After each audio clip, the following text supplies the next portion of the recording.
दोस्तों जय हिंद। आज तो प्रेजेंट कंटिन्यूअस को एकदम हलवा बना के रख देंगे।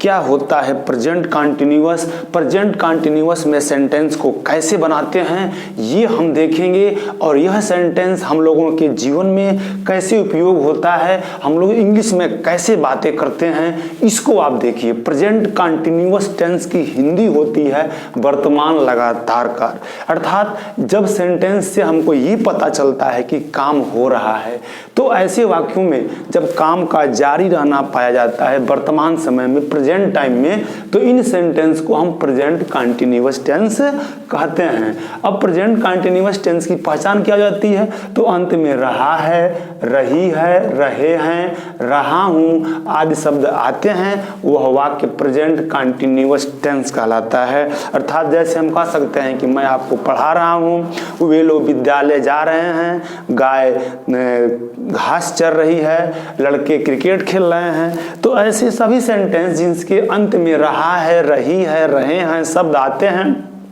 उनको हम प्रेजेंट कंटिन्यूअस टेंस कहते हैं। अब इस सेंटेंस को हम इंग्लिश में बनाते कैसे हैं, तो इसमें भी आपके चार तरह के सेंटेंस हो जाएंगे। एक आपका हो जाएगा जैसे पॉजिटिव सेंटेंस, जिसमें हम लोग क्रिकेट खेल रहे हैं। निगेटिव सेंटेंस, हम लोग क्रिकेट नहीं खेल रहे हैं, क्या वे लोग क्रिकेट खेल रहे हैं। इंट्रोगेटिव सेंटेंस, वे लोग क्रिकेट क्यों नहीं खेल रहे हैं। Interrogative negative sentence. तो इन चारों टाइप के सेंटेंस को आज हम लोग कवर करने वाले हैं, और इसमें हम सबसे पहले बात कर लेते हैं पॉजिटिव सेंटेंस की, यानी कि पॉजिटिव सेंटेंस साधारण वाक्य जिसको हम बोलते हैं। तो इसमें जो हमारा स्ट्रक्चर होता है, जो बनाने का फार्मूला होता है, वो देखिए कितना आसान है, बिल्कुल आसानी से इसको हम बना सकते हैं। सबसे पहले यानी हमारा सब्जेक्ट होता है, उसके बाद इज, आर और एम का प्रयोग करते हैं, वर्ब में आईएनजी जोड़ते हैं, और फिर हमारा अंत में क्या होता है, ऑब्जेक्ट होता है।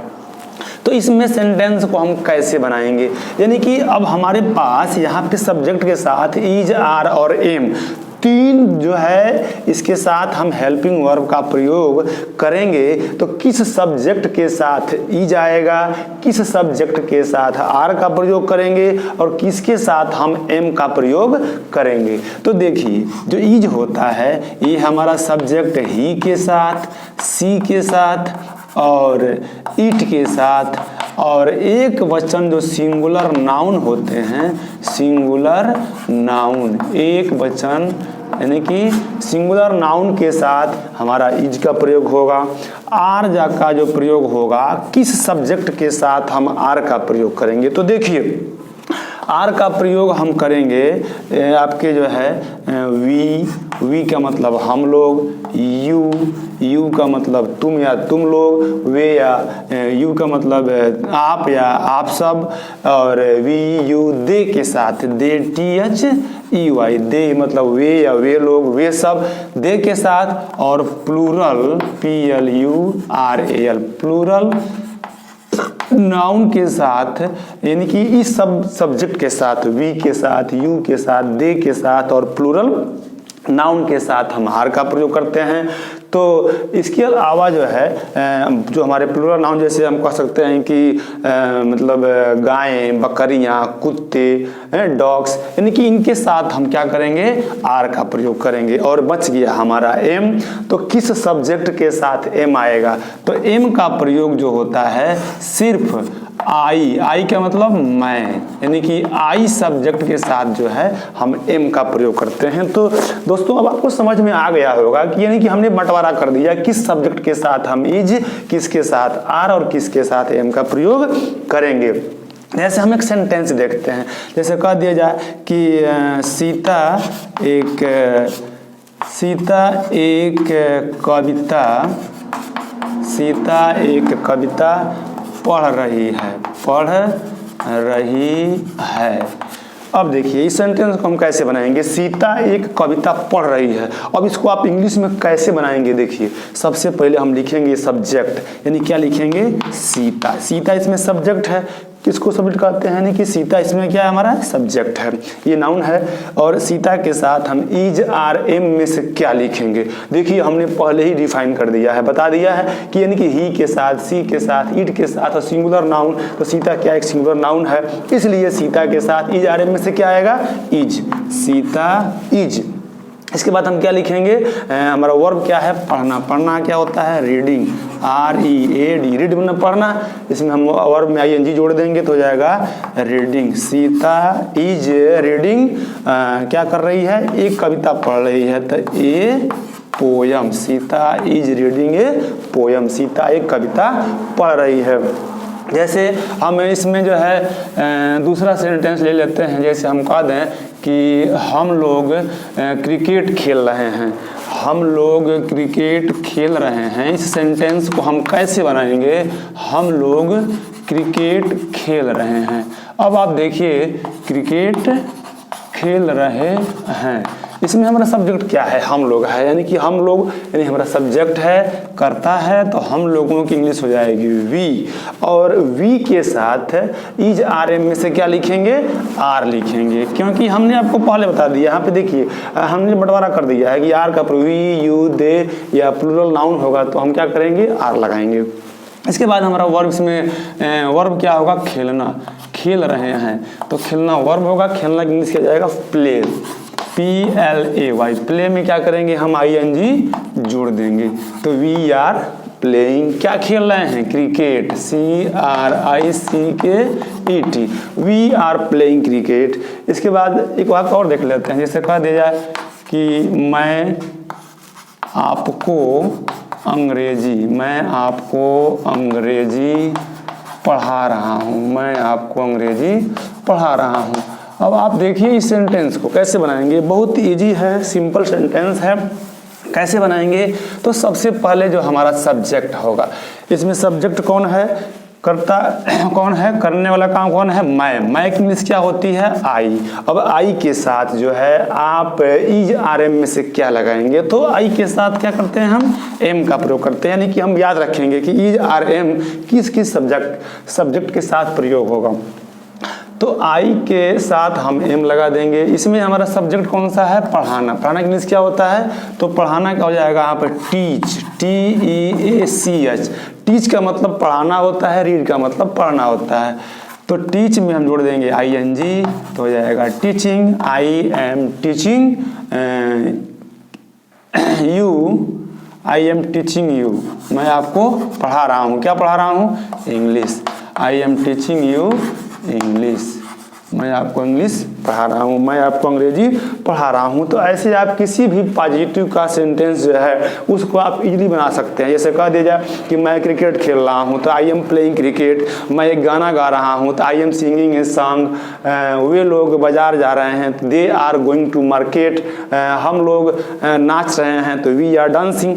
तो पॉजिटिव में ऐसे किसी भी टाइप के सेंटेंस को बनाने के लिए हमारा जो स्ट्रक्चर होता है, सबसे पहले सब्जेक्ट होता है, उसके बाद हम इज आर एम का प्रयोग करते हैं और उसके बाद हम जो है वर्ब में ING जोड़ते हैं और फिर हमारा जो है सब्जेक्ट ऑब्जेक्ट होता है। तो और उसके बाद हम चलते हैं आगे निगेटिव की तरफ। अब देखिए निगेटिव क्या होता है, जब आपको पॉजिटिव आ गया तो निगेटिव ये बना लेंगे। निगेटिव सेंटेंस किसको बोलते हैं? निगेटिव सेंटेंस का मतलब होता है नकारात्मक वाक्य, यानी नकारात्मक वाक्य किसको बोलते हैं? जब वाक्य में नहीं शब्द आता है तो उसको हम निगेटिव सेंटेंस बोलते हैं। और इसमें हमारा जो फार्मूला होता है, यानी जो स्ट्रक्चर होता है वह क्या होता है, तो इसमें सबसे पहले हम सब्जेक्ट लिखते हैं और सब्जेक्ट के बाद हम इज आर एम का प्रयोग कर देते हैं और फिर हमारा नॉट आता है और इसके बाद हम इसमें वर्ब में ING लगा देते हैं और लास्ट में हम क्या करते हैं? ऑब्जेक्ट का प्रयोग कर देते हैं। यानी कि पॉजिटिव की तरह ही हमारा निगेटिव भी बन गया, इसमें कुछ चेंज नहीं हुआ है, केवल हम नॉट का प्रयोग कर रहे हैं। कब? सब्जेक्ट के बाद। तो हमारा सब्जेक्ट के इज आर एम के बाद हम नॉट लगा दे रहे हैं। जैसे कह दिया जाए कि रवि एक आम नहीं खा रहा है। रवि एक आम नहीं खा रहा है। रवि एक आम नहीं खा रहा है। अब आप देखिए रवि एक आम नहीं खा रहा है, इस सेंटेंस को हम कैसे बनाएंगे? सबसे सिंपल तरीका देखिए बनाने का, सबसे पहले इसमें हम किसके बारे में बात कर रहे हैं? रवि के बारे में। रवि हमारा सब्जेक्ट है, तो हम सबसे पहले लिख देंगे रवि। उसके बाद लिखेंगे हम इज, आर एम में से क्या लिखेंगे? रवि एक सिंगुलर नाउन है तो यहाँ पे हम आ जाएगा इज, और फिर हम ये नॉट लगा देंगे, रवि इज नॉट। और खाना का होता है वर्ब, यानी कि ईट का मतलब खाना, तो हो जाएगा ईटी, जोड़ देंगे ING तो हो जाएगा eating. Ravi is not eating, क्या एक आम की बात हो रही है, तो हो जाएगा ये मैंगो। देखिए कितना सेंटेंस इजी है। हमने क्या किया, केवल जो है इज आर एम के बाद यानी कि हेल्पिंग वर्ब के बाद हमने नॉट लगा दिया। जैसे कह दिया जाए कि मैं आज बाजार नहीं जा रहा हूँ। अब देखिए इसको कैसे बनाएंगे। सबसे पहले हम लिखेंगे सब्जेक्ट मैं के लिए के बाद क्या करेंगे हम? इज आर एम में क्या लिखेंगे? एम, आई एम, फिर हम नॉट लगा देंगे, नहीं, आई एम नॉट। जाना का होता है क्या? गो, हो जाएगा ING, I am not going, मैं नहीं जा रहा हूँ। कहाँ पर? बाजार, तो हम लगा देंगे टू मार्केट, यानी कि जहाँ भी जाते हैं हम उसके पहले टू लगा देते हैं। तो टू मार्केट, और आज है तो हो जाएगा टुडे, TODAY। तो हमने इज का प्रयोग देख लिया, इसमें आपके एम भी देख लिया। अगर एक हम आर लगा देते हैं, जैसे कह दिया जाए कि वे लोग छत पर नहीं सो रहे हैं, वे लोग छत पर नहीं सो रहे हैं। अब देखिए वे लोग छत पर नहीं सो रहे हैं, सबसे पहले हमारा सब्जेक्ट कौन हो जाएगा यहाँ पर? दे। उसके बाद हम लिखेंगे इसमें इज आर एम, तो यहाँ पे वे लोग है, वे लोग के साथ क्या करेंगे हम? आर लगा देंगे, दे आर, इसमें हम नॉट लगा देंगे, दे आर नॉट। वर्ब हमारा क्या है? सोना, SLEEP, स्लीप का मतलब होता है सोना। दे आर नॉट स्लीपिंग, वे लोग नहीं सो रहे हैं, किस पर? छत पर। तो क्या हो जाएगा? On the roof, ROOF। Roof का मतलब होता है छत, यानी कि बाहरी छत को हम रूफ बोलते हैं और भीतरी छत को हम सीलिंग बोलते हैं। जैसे सीलिंग का मतलब होता है भीतरी छत, रूफ का मतलब होता है बाहरी छत। तो इस तरह से हम जो है नेगेटिव का सेंटेंस बना सकते हैं, यानी कि जब हम वाक्य में नहीं शब्द आए तो वहाँ पे हम नेगेटिव का प्रयोग करते हैं। आगे चलते हैं और देखते हैं इंट्रोगेटिव सेंटेंस। जैसे मान लीजिए किसी ने आपसे प्रश्न पूछ दिया, क्या तुम पढ़ रहे हो? क्या तुम विद्यालय जा रहे हो? क्या तुम खाना खा रहे हो? क्या तुम नाच रहे हो? तो ऐसे सेंटेंस को हम बोलते हैं interrogative, INTERROGATIVE, interrogative sentence. Interrogative sentence क्या होता है? यानी कि प्रश्नवाचक वाक्य, प्रश्नवाचक वाक्य, यानी कि प्रश्नवाचक वाक्य जो होता है, यानी जिससे हम प्रश्न पूछते हैं। जैसे क्या तुम क्रिकेट खेल रहे हो? तो ऐसे वाक्यों को हम प्रश्नवाचक वाक्य बोलते हैं, जिनसे हम प्रश्न पूछते हैं। अभी प्रश्नवाचक वाक्य दो तरह का होता है। एक होता है आपका यस /नो टाइप, यानी कि जो फर्स्ट हमारा होता है यस /नो टाइप, और दूसरा होता है WH टाइप क्वेश्चंस। यानी कि अब सबसे पहले हम बात कर लेते हैं यस और नो टाइप का। तो देखिए यस और नो टाइप क्या होता है, यानी कि जब कोई सेंटेंस हम पूछते हैं, यानी कि वह सेंटेंस जब क्या से शुरू होता है तो उसका जवाब हम यस और नो में दे सकते हैं, इसलिए उसको हम यस और नो टाइप कहते हैं। जैसे कह दिया जाए कि क्या मैं आपको पढ़ा रहा हूँ? अगर पढ़ा रहा हूँ तो यस, नहीं पढ़ा रहा हूँ तो नो। क्या तुम लोग जो है विद्यालय जा रहे हो तो बोलो यस, नहीं जा रहे हो तो बोलेंगे नो। तो सबसे पहले हम बात कर लेते हैं यस और नो टाइप वाले सेंटेंस की, कि इसका जो स्ट्रक्चर होता है वह कैसे होता है। तो जब सेंटेंस हमारा क्या से शुरू हो तो आपका जो भी इंग्लिश का सेंटेंस शुरू होगा वह इज आर और एम से शुरू होगा, इज आर और एम से। उसके बाद हमारा सब्जेक्ट हो जाएगा और उसके बाद आएगा हमारा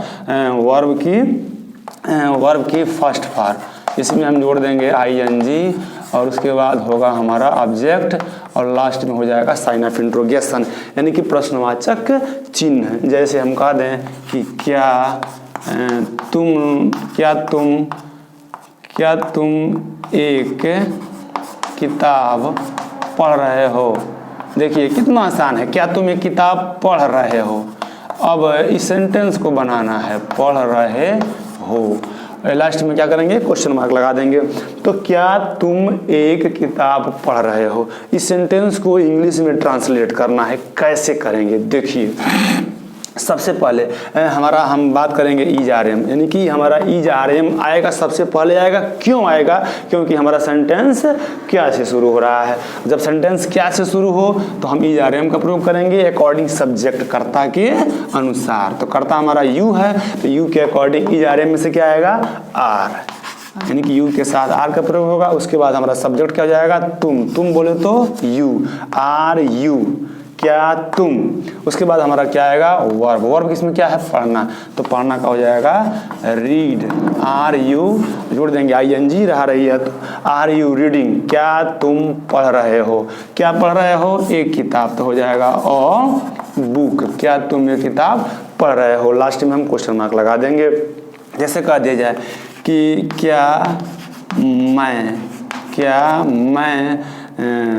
मैं विद्यालय, क्या मैं तमको ही जा रहा हूँ, क्या मैं तमको ही जा रहा हूँ।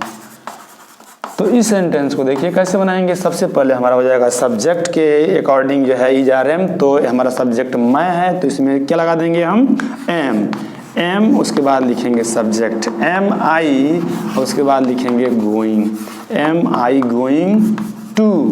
अब जहाँ जा रहे हैं वहाँ पे हम जगह का नाम लिख देंगे, am I going to Tamkuhi, यानी कि ये सेंटेंस देखिए कितना जो है सिंपल तरीके से हमने इसको ट्रांसलेट कर दिया कि am I going to Tamkuhi. Last में लगा देंगे क्वेश्चन मार्क, एम, यानी एम का अर्थ यहाँ पर दो डबल रोल निभा रहा है। एक एम तो मतलब हूँ हो गया, और सेंटेंस के शुरू में क्या आ रहा है, तो सब्जेक्ट के अकॉर्डिंग क्या करेंगे हम, एम का प्रयोग यहाँ पे हेल्पिंग वर्ब लगा देंगे। जैसे एक और आके देख लेते हैं। जैसे कह दिया जाए कि क्या वे लोग, क्या राम और मोहन, क्या राम और मोहन खाना खा रहे हैं, खाना खा रहे हैं।